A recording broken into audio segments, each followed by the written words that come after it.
Hi guys, it's Miss Malazzi. I'm just going to give you a quick little review on graphing equations. I know we did an assignment before we went to break, and some of us had some difficulties, so I just kind of want to go over some of the important facts and vocabulary and then give a few examples to help you out with your work in my class as well as your math classes.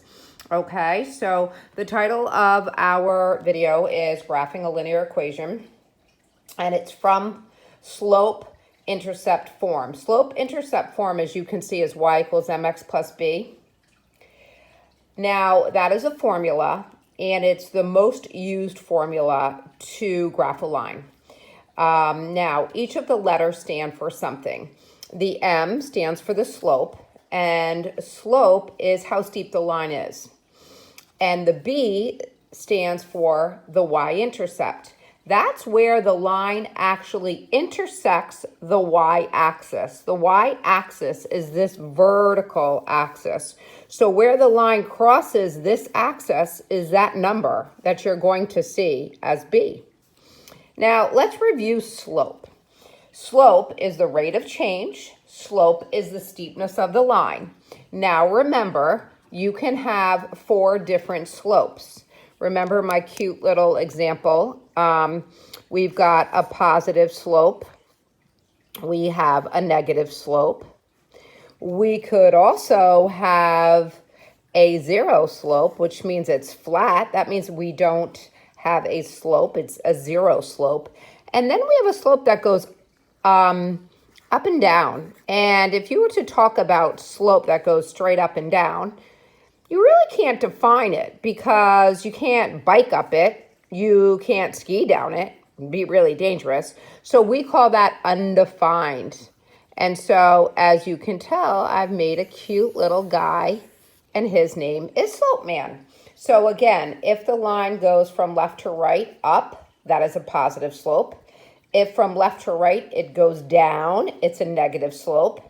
If it's straight up and down, it's undefined, that's a U, and straight across, a flat slope. So if you wanted to go sleigh riding, it would be very difficult if you went on a hill that did not have slope.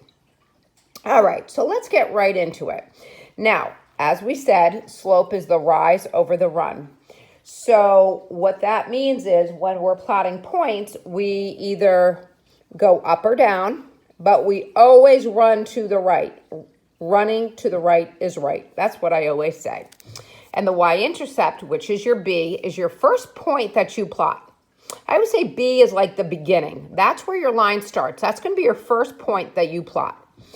And that's going to be on the y-axis. So if we take this example right here, y equals 2/3 x minus 5. This 2/3 is in the same spot as your M. That's your slope. So this, or I can make that a B actually, this is your slope. And your B, where you start, is at this 5. But remember, boys and girls, you always take the sign in front of it. So your B, you look at your y-axis. Where's -5? -5 is right here. So I put my first point on -5, which is right there. And then this tells me what to do. If it's 2/3, I basically say 2/3. It's positive, so I'm rising up and I'm running to the right. So I go up 1, 2, and I go over 1, 2, 3. There's my next point.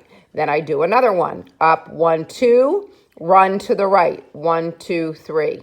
Go up 2, 1, 2, go to the right. 1, 2, 3.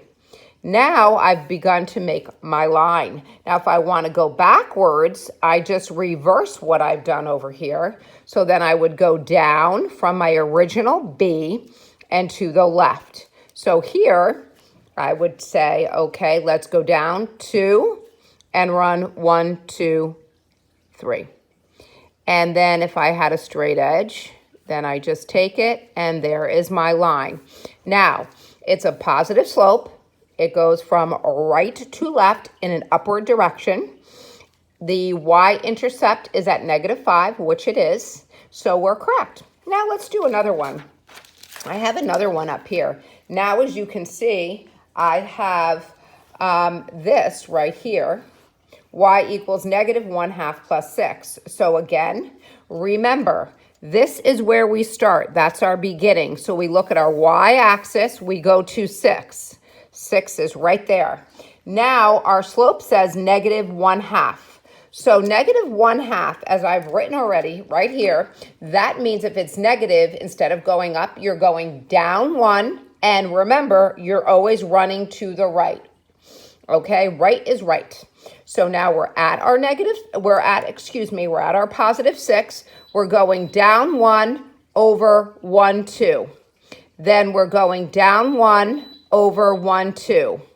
We're going down 1 over 1, 2. We're going down 1 over 1, 2. And there is our... Now, it kind of looks a little funky if you just had a line like that, so we need to extend it on the other side. So to do that, like I said before, instead of going down and to the right, you're going to just go up and to the left. So we go up 1 and over 1, 2. And there we go. Up 1 and over 1, 2. Whoops. There we go. And there we are. And there's our line. So now it's a negative slope. Now we see this is negative. It's going down left to right. You read a line as though you would read a sentence in a book. You're reading from left to right. Okay, cuties? And then if we take this 6 should be where this line intersects this y-axis right there. So we're good to go. Now there's a few other things that I just want to share with you. We're not going to actually graph them, but I do want to make mention of them. So if we were to take our formula, y equals mx plus b, and then we have an example of y equals 3x plus 4. Well, that's a little strange because this is a whole number. And as I said before, slope is rise over run. So we need it almost to look like a fraction. So what do we do in this case? Well, we know that 3 can be made into a fraction and have the same value if we just put a 1 underneath it, because 3 over 1 does equal 3. So if I have 3 over 1, then I would simply go up 3 to the right 1. And my b, of course, where I would start would be 4 in this case. Now, sometimes you're going to look at this second problem, and it will say y equals x plus 4. Now, the x, notice, it doesn't have a number in front of it. Well, in math, as you probably have heard, even though it probably doesn't seem it, we try to simplify things as much as we can. So if you don't have an x in front of it, you can assume it's a 1. It's almost like saying I have a puppy. I don't have to put a number in front of it because I only have one puppy. So if you see x, you assume that the number in front of it is 1. Now, to make 1 into a fraction, we just simply put 1 over 1. So that would translate into rise 1 to the right 1. Go up 1 to the right 1. And again, boys and girls, the b is 4. So we would start at 4, and we would go up 1 to the right 1. Plot our point. Up 1 to the right 1. Plot our point. Then, boys and girls, you might see something that looks like this. Well, you say to yourself, something looks like it's missing. So what is missing? I have my m, because the m is always next to the variable. In this case, it's an x. It could be any letter, but in this case, it's an x. So I have my slope, but I'm missing my y-intercept. So I have to think to myself, what number do I not have to put here and it still would retain the same value? Well, we can, if I said plus 0, that is what would go there, because 0 just means that this line, if you don't see anything, it would start right here at the origin. The origin where the x and the y axes meet is at 0, 0. So in this case, we would take our first point, we would plot it at our 0, 0. Then we'd have to make 2 into a fraction. So we have our rise over run, and that would go into 2 over 1. And remember, To means I rise up because it's positive. I rise to, and then I run to the right one. I rise to and run to the right one. Well, I hope this explains things a little clearer for you.